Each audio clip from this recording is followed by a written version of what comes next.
Yo. Shout out kay Patrick Bracamonte, solid lagi sa comment. Emmanuel Bigabales, ramdam ko support mo legit. Kay Ray Mark Ramirez, salamat Lord sa love. Darren Alegre, next man wa shoutout nakalok. Jack Cole, salamat sa vibes na dala. Kristong Grow Awam, tawang may support, solid ka. Brando West sa lupit na energy, walang kupas. Explore hand, first comment, saludo ka agad. Iteja para merasan, saludo sa iyo bro. Salamat sa lahat, patuloy na sumusuporta dito. Pasensya na sa mga hindi ko pa nabanggit. Ang dami nyo kasi, lahat kayo legit. Hindi ko kayo nakakalimutan, tandaan nyo yan. Sa susunod na video, babawi ako dyan. Para sa lahat ng lons, ito ang respeto. Mula Mangkano Recap, saludo Sa madilim na bulwagan ng mundo ng mga demonyo, binanggit ng nakahod na nilalang ang Blood Mana Stone na itinanim sa mata ng binata, isang bato na kapalit ng isang ipinagbabawal na sagradong bato, na nagbigay sa kanya ng nagliliyab na pulang mga mata. Nagtanong ang nilalang kung hanggang kailan kaya kakayanin ng batang demonyo ang epekto nito. Samantala, sa mundo ng mga tao, makikitang kumpiyansang nakangiti ang binata sa ilalim ng kulay kahel na kalangitan, habang tila may isang malakas at madilim na tawa ang umaalingongaw sa gabi, patunay na may isang nilalang na lubos na nasisiyahan sa lahat ng ito. Sa mundo ng mga demonyo, nagkomento ang tiyuhin ni Raves ng may halong pagtataka na talagang nilipol ng kanyang pamangkin ang buong pamilyang Hilt. Idinagdag ng nakahod na lingkod na ginagawa ng bata ang kahit ano para makuha ang gusto niya. Nagtaka ang tiyuhin kung sino kaya ang makakabasag sa katigasan ng ulo ng kanyang pamangkin, at tinawag si Gamuter na walang awa sa pagpapadala rito sa mundo ng mga tao. Sumagot si Gamuter na ang pagpapasunod sa pamamagitan ng kapangyarihan ang tanging paraan upang makontrol ang isang taong kasing mapanlinlang ng batang yun. Ayon sa mas matandang demonyo, ang mundo ng mga tao ay para sa mga kasuklam-suklam na kriminal, at hindi magiging madali para sa bata ang makibagay roon. Naalala niya kung paano ito mabilis lumaki at nagsimulang magdulot ng kaguluhan, humihingi ng tulong ngunit hindi pinapansin. Tinanong ni Gamuter kung yun ba ang dahilan kung bakit ibinigay niya ang Magic Bloodstone bilang regalo sa kanyang pamangkin. Pagkatapos ay sinabi niya kay Lord Barkan na handa na siyang ipamalas ang mga makasalanang ipinadala sa mundo ng mga tao. May masamang ngiti, iniutos ng tiyuhin ni Raves sa kanyang lingkod na ipakita kung sino-sino ang mga taong yun. Nagsimulang bumigkas ng mahika ang nakahod na lingkod, may kulay ube na aura na nagmumula sa kanyang kamay, umusbong ang madilim na enerhiya mula sa lupa. Ipinaliwanag niya na dahil nasa mundo ng mga tao ang kanyang pamangkin, magdurusa ito, at haharap sa mga kakaibang nilalang na lilito mula sa kapangyarihang kanyang pinakawalan. Tumayo ang tiyuhin ni Raves mula sa kanyang trono, halatang nasa sabik, iniunat niya ang kanyang kamay at tinipon ang madilim na enerhiyang lumulutang sa paligid. Pinagsama ng dalawang demonyo ang kanilang kapangyarihan, bumuo ng isang malaking bola ng madilim na enerhiya sa gitna ng silid. Pinagmasdan yun ng matandang demonyo na may purong kasamaan sa kanyang mukha. Pinagmasdan yun ng matandang demonyo na may purong kasamaan sa kanyang mukha. Sa mundo ng mga tao, sinabi ng tiyuhin na nasasabik siyang makita kung ano ang susunod na gagawin ni Raves. Binalaan niya na malapit ng maranasan ng binata ang tunay na kadilimang naghihintay sa kanya. Nagpalit ang eksena sa isang restaurant, kung saan halos mabaliw ang kaibigang may salamin dahil sa isang mangkok ng sobrang anghang na pagkain. Pinuri niya ang pangunahing tauhan, sinasabing ang nangyari kanina ay parang eksena sa isang pelikula. Kumain ang demonyo ng maanghang na pagkain at nagsimulang pawisan ang kanyang mga mata. Ngunit itinanggi niyang umiiyak siya. Sinabi ng kaibigan na kaya nga iminungkahi niya ang beginner level na anghang. Ngunit sa isip ng binata, ang isang demonyo ay hindi umiiwas sa impyerno. Biglang tumunog ang cellphone ng kaibigan sa mesa, naputol ang kanilang usapan, nakita niyang ang tumatawag ay isang babae na ang pangalan ay Jean J. At biglang namutla ang kanyang mukha, nagtanong ang pangunahing tauhan kung ano ang problema at bakit tila hindi sinasagot ng babae ang tawag. Nauutal, gumawa ng dahilan ng kaibigang may salamin, sinasabing may emergency siyang kailangang asikasuhin, mabilis siyang nagpaalam at dali-daling umalis. Iniwan ang ating pangunahing tauhan na mag-isa sa mesa kasama ang lahat ng pagkain. Samantala, nagmamadaling umalis ang kaibigang may salamin, pawis na pawis at halatang kinakabahan, habang ang protagonista ay kalmadong nagpapatuloy sa pagkain, naiwang naguguluhan ang binata, ngunit patuloy pa rin niyang ninunguya ang maanghang na pagkain matapos siyang iwan ng kanyang kaibigan. Nagpalit ang eksena sa isang madilim at abandonadong eskinita sa lungsod. Sa kalaliman ng gabi, Doon ay makikita ang isang metal na pinto na tila patungo sa isang kaina-hinalang lugar. Sa loob, may isang taong nakasuot ng itim na guwantes at may hawak na tattoo machine na may nakakatakot na presensya. Isang lalaki ang sapilitang nilalagyan ng tattoo. Binalaan siya ng babae na huwag gagalaw kung ayaw niyang masaktan. Sa kalapit na pader, may mga litrato ng ibang taong may parehong marka, mga taong pinarusahan dahil hindi nagbayad ng kanilang mga utang. May ngiting kontento, sinabi ng babae na tapos na siya. Ang lalaking nakahiga ay tila nasa matinding sakit. Komento pa niya na maganda ang pagkakakapit ng tattoo sa noo ng lalaki at mukhang maganda ang balat nito para roon. Sa sandaling yun, may nagsabing dinala na nila ang taong hinihintay niya. Ang tattoo artist na nagngangalang Jay ay lumingon sa pinto. Ang pumasok ay ang kaibigan ng protagonista, na kinaladkad ng isang malakas na tauhan at halatang takot na takot. Nagreklamo ang babae sa pagkaantala at tinawag ang estudyanteng si Son upang lumapit at tumingin ng mabuti. Biglang binuksan ang isang maliwanag na ilaw, na tumama sa mukha ng lalaking sapilitang tinato sa upuan. Hinawakan ni Jay ang mukha ng binatang may salamin at pinilit siyang tumingin ng malapitan sa lalaki. Habang pinatititig siya sa may utang, tinanong niya kung alam ba nito ang ibig sabihin ng markang nasa noo. Ipinaliwanag ng tattoo artist na ang marka ay nangangahulugang isa siyang maliit na magnanakaw. Pabulong niyang sinabi sa estudyante na pinarurusahan ang lalaki dahil hindi nito ibinalik ang perang inutang. Biglang lumitaw ang isang demonyong mata sa likod ng babae. Tinanong niya si Son kung kumusta na ang pangakong ginawa nila. Nanigas sa takot ang binata at nauutal, hindi makasagot ng maayos, pawis na pawis sa sindak. Sa wakas ay nasabi niyang may ilang peste na patuloy na sumisira sa kanyang mga plano. Galit na itinulak ng babae ang estudyante sa sahig at tinanong kung iniisip ba nitong biro ang lahat ng ito. Hinawakan siya ng 2 tauhan, at nagreklamo ang babae na mabagal siyang umintindi. Isa sa mga tauhan ang mahigpit na humawak sa kamay ng binata, dahilan upang lalo itong mataranta. Inilapit ng babae ang tattoo machine sa kanyang kamay at tinanong kung kailangan pa ba siyang markahan para maintindihan niya ang sitwasyon. Sa desperasyon, sumigaw ang estudyante at nakiusap na tigilan siya. May masamang ngiti, sinabi ng babae kay Limsan na makinig siyang mabuti. Ito na ang huling pagkakataong ibinibigay niya upang ayusin ang mga problema. Itinuro niya ang lalaking nakahiga at tinanong kung gusto ba niyang matulad dito. Malapit sa mukha ng binata, inutusan niya itong gawin ang napagkasunduan nila at ihanda ang lahat sa lalong madaling panahon. Nagpalit muli ang eksena sa mabituing kalangitan, hudyat na gabi na ng malalim. Sa kanyang silid, ang binatang may salamin ay abala sa harap ng kanyang computer hanggang hating gabi. Nakatutok ang kanyang mga kamay sa keyboard habang iniisip kung tama bang tapusin ang kanyang sinimulan. Sa huli, mariin niyang ikinuyom ang kanyang mga kamao, tila desididong panindigan at tapusin ang kanyang plano hanggang sa dulo. At sa kanya naisip na kapag hindi niya ito ginawa, si Jinjae ang tatapos sa kanya sa napakasamang paraan. Patuloy na nagtatrabaho ang estudyante sa kanyang computer. Tanging liwanag lamang ng screen ang nagbibigay ilaw sa madilim niyang silid. Samantala, sa ibang bahagi ng lungsod, makikita ang apartment building kung saan nakatira ang ating protagonista. Nagising ang binata na may matinding sakit sa tiyan at nagtataka kung ito ba ay dahil sa kakulangan ng pisikal na resistensya. Nagrereklamo siya na masakit ang buong katawan niya at pakiramdam niya ay parang mababali ito dahil lamang sa maliit na laban. Pan ng galit, hinubad at itinapon niya ang kanyang damit at sinumpa ang katawan ng tao sa pagiging napakahina at walang silbi. Pagkatapos ay nagsimula siyang mag-push up, at idineklara na si Raves Binda ay hindi matinag ng ganitong kaliit na bagay. Ipinagpatuloy niya ang pag-eehersisyo at nangakong i-rehabilitate niya ang mahinang katawang ito, anuman ang mangyari. Sumigaw ang binata ng buong lakas, sinasabing walang anumang sakit ang makakapagpasuko sa kanya sa pagod. Kinabukasan, maliwanag at maaraw ang langit, hudyat ng panibagong araw para sa lahat. Dinala tayo ng eksena sa paaralan, kung saan naghahanda ang mga estudyante para magsimula ang klase. Sa pasilyo, ang kaibigang may salamin ay nakatayo mag-isa, halatang balisa sa isang bagay. May hawak siyang maliit na device na tila pinagmumulan ng kanyang kaba. Tinitigil niya ang device nang may takot at iniisip ang app na kailangan niyang gamitin. Pawis sa nerbiyos, napagdesisyonan niyang masyadong delikado ang ginagawa niya para ipagpatuloy pa, ngunit hindi mawala sa isip niya ang imahe ng tattoo artist, naaalala niya ang utos nitong ihanda na ang lahat.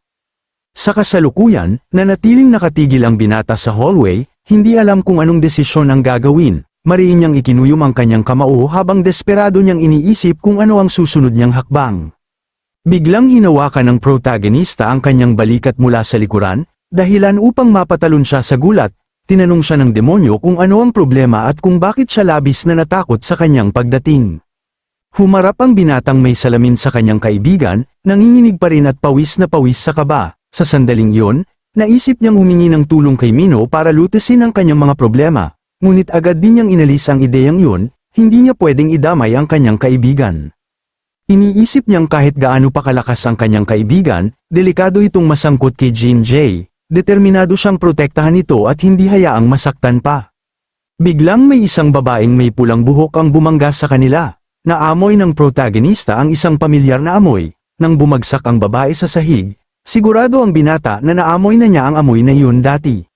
Sumigaw ang kaibigang may salamin sa pangalan ng babaeng bumagsak, habang ang ibang mga estudyante ay nanunood ng may takot at nakikitang hindi tumutugon ang babae. Dali-daling lumapit ang binata upang tulungan siya. Hinawakan niya ang babae sa mga balikat at nag-aalalang tinanong kung may sakit ba siya o masama ang pakiramdam. Bigla, umubo ang babae, lumitaw ang mapatli niyang mukha, nakabaligtad ang mga mata, at may dugong tumutulo mula sa kanyang ilong, na bigla sa kanyang anyo. Ang binatang may salamin ay itinulak pa atras ng isang hindi nakikitang puwersa. Sa pag-activate ng demonyong mata ng protagonista, napagtanto niyang ang babae ay naglalabas ng demonyong enerhiya. Sa sandaling yon, may isang malaking lalaki ang tumakbo papunta sa babae, sumisigaw ng kanyang pangalan at nagtatanong kung ano ang nangyari. Isinakay niya ang babae sa kanyang likod upang dalhin sa klinika ng paaralan. Habang dumaraan sila sa harap ng ating protagonista, may napansin siyang hindi inaasahan sa braso ng babae, isang tattoo ng isang crest na lubhang pamilyar sa batang demonyo. Nakilala niya ito bilang simbolo ng pamilyang Hilt, at nagtaka kung bakit may ganitong marka ang isang tao. Habang kumikislap ang kanyang pulang mata, nagpasya siyang kailangan niyang imbestigahan pa ng mas malalim ang sitwasyong ito. Nagpalit ang eksena, gabi na, sa isang ospital kung saan malamang dinala ang babae, sa loob ng mga pasilyo ng ospital. Isang babaeng nakauniporme ng pulis ang nakaupo sa labas ng silid nang lapitan siya ng protagonista. Nang papasok na sana siya sa isa sa mga kwarto, tumayo ang babae at hinaranggan ng kanyang daraanan, tinanong niya kung kaibigan ba siya ng pasyente at nagbabala na bawal munang pumasok ang kahit sino dahil kailangan itong magpahinga. Nagulat ang opisyal nang ang nakahod na binata ay lumapit sa kanya na may nakakatakot na presensya, kumikislap ng pula ang kanyang mata habang malamig niyang sinabi na pagkakalooban niya ito ng pagkalimot upang makadaan siya. Biglang nagliwanag ang mga mata ng babae, hudyat na naapektuhan siya ng kapangyarihan ng demonyo. Agad na umepekto ang mahika at nanigas siya. Ilang sandali matapos, muli siyang naupo, tila wala sa sarili at lubos na nasa ilalim ng kontrol ng nakahod na batang demonyo. Pumasok ang protagonista sa silid, iniwan ang nabighaning opisyal sa pasilyo. Sa isip niya, gumagana ang kakayahang yun kahit kaunting demonyong enerhiya lamang ang gamitin, ngunit pansamantala lang ang epekto. Sa loob ng kwarto, nadatnan niya ang babaeng may pulang buhok na gising ngunit mukhang pagod na pagod. May malalalim na itim na bilog sa ilalim ng mga mata. Pagkakita sa kanya, nagtanong ito ng may pagdududa kung sino siya at bakit siya nasa silid. Sa madilim na tinig, hindi sinagot ng binata ang kanyang tanong. Sa halip, malamig niyang hiniling na sabihin ng babae kung sino talaga siya. Nainis ang dalaga at nagalit sa biglaang pagpasok niya, ngunit walang sabi-sabi, lumapit ang demonyo at mahigpit na hinawakan ang kanyang pulso upang pigilan siyang makakilos. Napadaing sa sakit ang pasyente at isinumpa ang misteryosong lalaking umatake sa kanya. Habang kumikislap ang pulang mata ng demonyo, tinitigan niya ito ng walang emosyon, itinaas niya ang braso ng babae at tinanong kung bakit ang isang hamak na tao ay may simbolo ng pamilyang Hill. Lalong nagalit ang dalaga at sumigaw na wala siyang katuturan at puro kalokohan ang sinasabi nito. Biglang bumalot ang isang nakakatakot na lilang aura sa binata. Binalaan niya ang babae na mas mabuting magsabi ito ng totoo kung ayaw nitong lalo pang magdusa, lalong nagningning ang kanyang mata habang hinihingi niya ang tunay nitong pagkakakilanlan.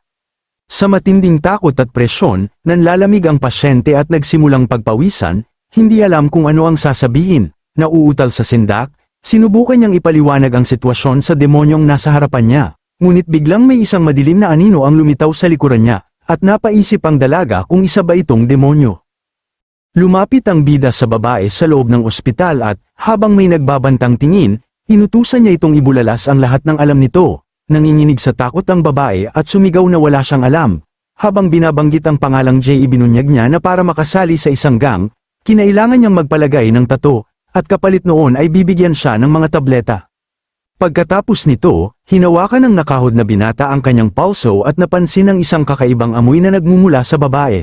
Kinumpirma niyang pamilyar ang amoy, tiyak na naamoy na niya ito noon sa mundo ng mga demonyo.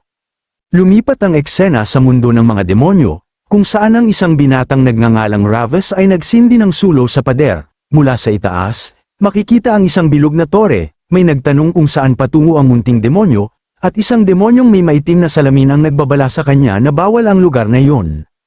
Ngunit tinitigan lamang siya ng munting demonyo nang may pagkabagot, walang pakialam sa babala, may mapanuyang ngiti. Tinawag ng pulang sungay na binata ang kanyang kasama na isang duwag, nainis at napahiya ang demonyong may salamin at ipinagtanggol ang sarili, sinabing hindi siya natatakot, ayaw lang niyang maparusahan.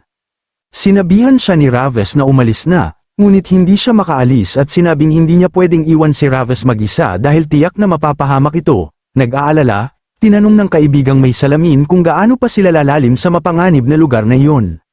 Nagpatuloy silang maglakad sa isang madilim na pasilyo na puno ng mga lumang bagay. Tinawag ng berdeng buhok na demonyo ang kanyang kaibigan at tinanong kung may alam ba ito. Sumagot ang binata na wala siyang ideya sa sinasabi nito at hiniling na maging mas malinaw. Nagsimulang magkwento ang demonyong may salamin tungkol sa mga matang lumalampas sa sarili nilang uri. Sinabi niyang may dalawang paraan kung paano nawawala ang paningin ng mga nilalang na iyon. Una, ang matinding liwanag na bumubulag sa kanila, at ikalawa, ang ganap na kadiliman na nagpapahina at nagpapasira sa mga mata. Bigla niyang sinenyasan ang katahimikan at nakinig sa anumang kainahinalang tunog. Sumunod si Raves at nagpahiwatig din na manahimik, dahil may napansin siyang malapit na presensya. Isang kamay na may hawak na kumikislap na lilang bulaklak ang biglang lumitaw mula sa isang bitak sa pader. Nagtago ang dalawang binata, takot at nagtataka kung ano yun. Nagpa siya ang munting demonyo na lumapit para mas makita, ngunit binalaan siya ng kaibigan na delikado yun. Makikita sa malapitan ang misteryoso at maningning na lilang bulaklak na may manipis na tangkay. Natagpuan nila ang isang bangkay sa sahig, at nakilala ng blondeng demonyo ito bilang si Jeremy Hilka. Sa kalagayan ng katawan, napagtanto nilang matagal na itong patay. Habang lumalapit sila sa bangkay ni Jeremy, makikita ang mga bulaklak na tumatakip sa kanyang mga mata at dibdib. Sinubukan ni Raves na hawakan ng isa sa mga bulaklak, ngunit sinigawan siya ng kaibigan na huwag itong galawin. Nang pinitas niya ang bulaklak, naamoy niya ang isang malakas at nakakasuklam na amoy, habang nagpanik ang kanyang kasama. Makikita sa mukha ng berdeng buhok na demonyo ang matinding takot nang makita ang halaman. Ibinunyag niya na ito ang maalamat at napakadelikadong bulaklak ng kaalaman. Balik sa kasalukuyan, tinitigan ng bida ang babae dahil naamoy niya ang bulaklak na ito sa babae. Habang nanginginig ang babae na wala sa sarili na binubulong na siya ay patawarin. Mula sa labas may paniki na mapupulang mata ang nakatitig sa kanila.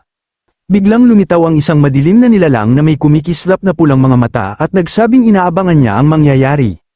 Bumalik ang eksena sa mundo ng mga tao, ipinapakita ang ilang gusali sa gabi. Mag-isa nang naglalakad ang protagonista sa isang madilim at abandonadong eskinita sa gitna ng lungsod. Sa wakas, narating niya ang kanyang destinasyon, ang tattoo shop ng tinatawag na Jin JHE.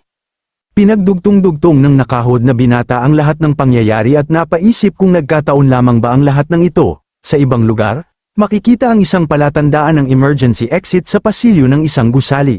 Isang grupo ng mga lalaki ang nag-uusap, at isa sa kanila ang nagtataka kung bakit sobra ang pagkahumaling ng boss sa isang estudyante. Ang lalaking blonde na may tattoo ay may hawak na asul na candy at nagtanong kung gagamit na ba sila ngayon ng mga high-tech na gamit. Ipinakita niya na yun ang Blue Ribbon, isang bagong produktong kakagawa pa lang ng boss na si Young Mo.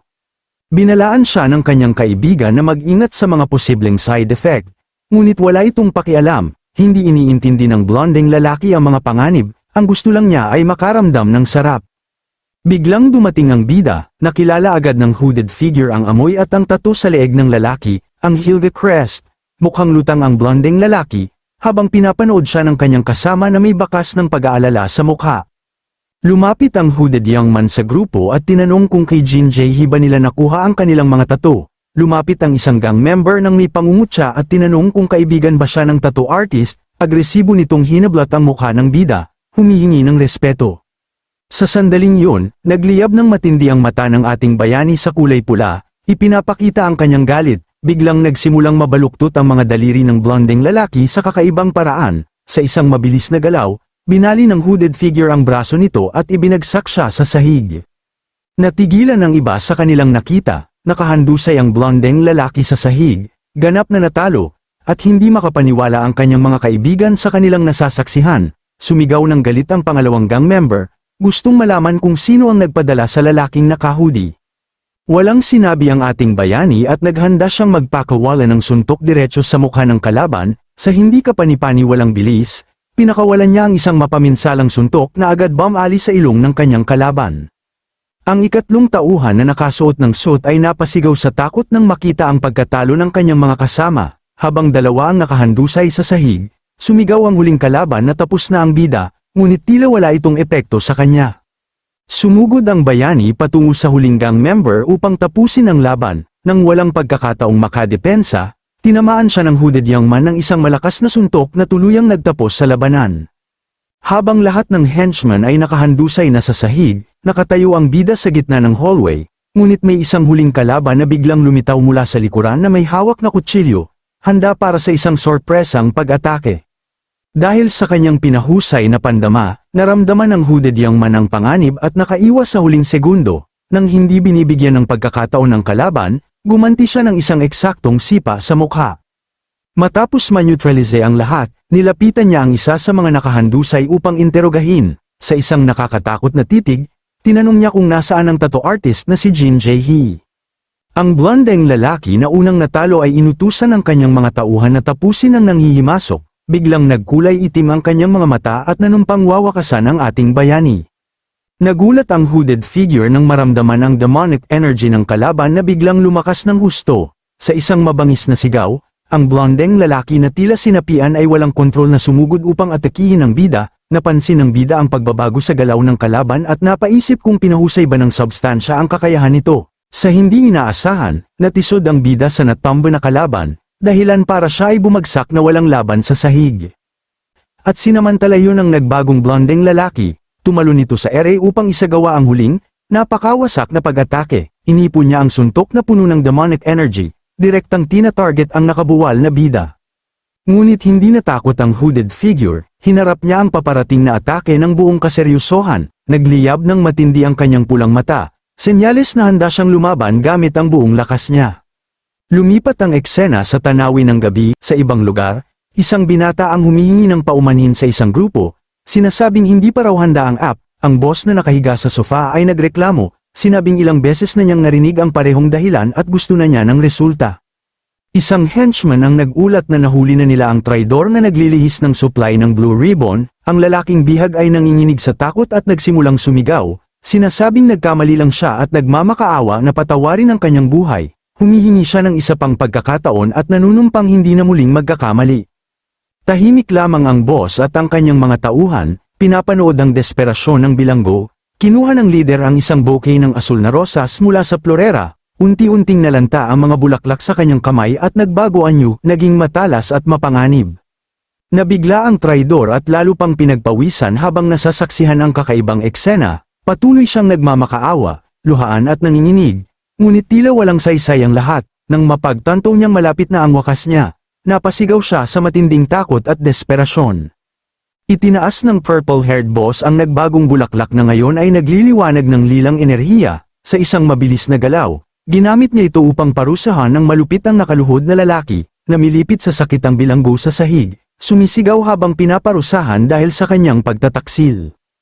Ang batang programmer na nanunood mula sa gilid ay may halong lungkot at pagkabigla sa mukha. Kahit matapos ang lahat, patuloy pa ring humihingi ng tulong ang lalaki, ngunit walang nakinig. Binaliwala ng boss ang mga sigaw at patuloy na hawak ang kumikislap na bulaklak, handa para sa huling hampas. Makikita ang anino ng lalaki sa pader habang tuluyan siyang pinatahimik. Ipinakita ng eksena ang matinding kalupitan ng pag-atake, walang ibinigay na pagkakataon upang makalaban. Isang huling sigaw ng paghihirap ang narinig bago tuluyang bumagsak ang katawan niya sa sahig. Matapos ang gawain, humarap ang leader sa kanyang mga tauhan at sinabi na walang second chances. Tiningnan niya ang iba at sinabing umaasa siyang malinaw ang mensahe, na natiling tahimik ang batang programmer, bakas sa mukha ang takot at pagsuko. Tinitigan siya ng boss nang may pagbabanta at tinanong kung naintindihan niya ang mensahe. Sa malamig na tinig, inutusan siya nitong tigilan na ang mga dahilan at dalhin na ang app sa lalong madaling panahon. Nauutal na sumagot ang binatang may itim na buhok, sinabing naiintindihan niya ang utos ng kanyang amo. Lumipat ang eksena sa tanawin ng lungsod, makikita si Jae-hee na naglalakad sa kalsada, balisa at iniisip na siya na rin ang susunod na mapapahamak. Sa desperasyon, inilabas niya ang kanyang cellphone at tinawagan ang isang taong nagngangalang Lim Sean, nagmamakaawang sagutin ang tawag. Sa ibang lugar, isang cellphone ang tumunog at nag-vibrate sa ibabaw ng mesa sa isang madilim na silid. Isang binatang may berdeng buhok ang nasa harap ng computer at napansin ang tawag. Nagulat ang binatang may salamin at bahagyang nag-atubiling sagutin ang hindi inaasahang tawag. Makalipas ang ilang sandali, pinili rin niyang sagutin ito upang malaman kung sino ang tumatawag. Sa bahagyang nanginginig na boses, sumagot siya ng isang mahiyain na, "Hello." Mula sa kabilang linya makikita ang mukha ng lalaki na pinatumba ng bida, wasak ang bibig at walang malay, habang mula sa sahig nagkalat ang iba pang kasama nito, habang ang kausap ng nakasalamin ay walang iba ang kanyang kaibigan na si Minho, na sinasabi sa kabilang linya na kahit na anong pilit niyang pagpapasalita ng mga ito ay wala pa rin siyang nakuhang sagot. Lubos na nalito ang binatang may salamin, hindi maintindihan ang nangyayari, diretso nang nagtanong ang hooded young man kung kilala ba niya ang isang taong nagngangalang Jin Jae.